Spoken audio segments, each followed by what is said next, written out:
hot here. Protesters just outside of Chicago chanting "ICE out" in Spanish, confronting federal immigration agents sweeping through neighborhoods that are majority Latino. Border Patrol leader Gregory Bovino standing by his agents as they faced off with the angry protesters. The confrontation escalated after police say a driver tried to strike a vehicle driven by agents and wound up crashing. A Chicago City Council member says at least 8 people were taken into custody in Wednesday's sweep, including some U.S. citizens. Alderperson Michael D. Rodriguez, who represents the heavily Latino Little Village area, said in part, quote, "The sight of masked, unidentifiable agents carrying rifles through our neighborhood is un-American. Their presence has spread fear across our streets." Well, hundreds have been arrested since Operation Midway Blitz began hunting for undocumented immigrants across Chicago. And now rideshares are also feeling the heat, with arrests at a parking lot at O'Hare International Airport this month.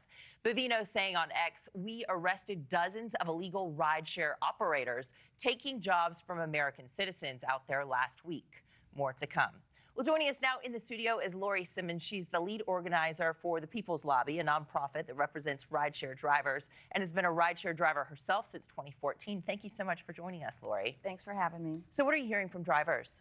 I mean, it's really been a chilling effect on the community. A lot of drivers are terrified to even leave the house. I mean, not alone just being attacked in the lot, but also we've seen yesterday there were drivers that were actually pulled over and taken from their vehicles. So it's really terrifying. It's unimaginable. I mean, I've been living in the U.S. my entire life, and this is pretty shocking. So it's really heartbreaking to see. Yeah. Well, look, according to the Department of Homeland Security, some of those detained this past Saturday did have a final order of removal from the U.S. and were connected to crimes including domestic battery and DUI. Keeping criminals off the roads is a good thing, right? I mean, I don't know that, I can't speak to what these people have or haven't done, but I do know that the way that this is being rolled out, there's no way they could possibly know who they're going after in some of these cases, because drivers have to use their, if a driver is undocumented, they can't sign up to drive for Uber using their real name. So isn't that a bigger problem? People don't know who's driving them around? I mean, I think there's a lot of issues with the rideshare industry that we've talked about quite a bit, but it's not. I think the main problem is a lack of regulation in the industry, and drivers are. I mean, these people are at work.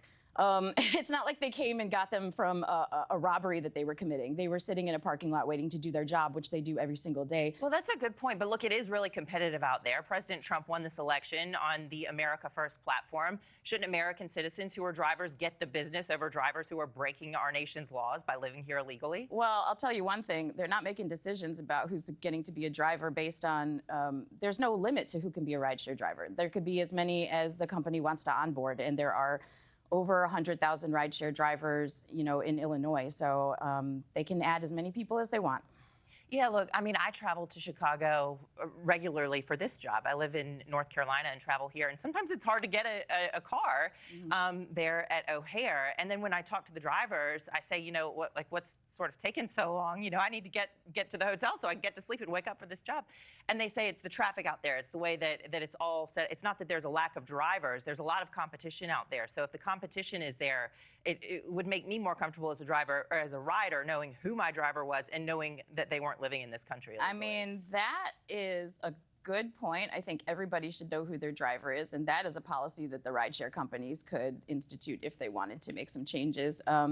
I don't think it's necessary to hunt people down like animals and attack them and kick them out of the country. I mean, if you want to think about what is being undocumented, it's not a criminal offense. It's a civil offense. So we're basically hunting these people down, chasing them down in this parking lot for what is like a ticket. It's unconscionable. Okay. Well, thank you for coming in and sharing your side of the story. Lori Simmons. Thank you for watching. Subscribe below and download our NewsNation app right now on your phone, and you will get fact-based, unbiased news for all Americans.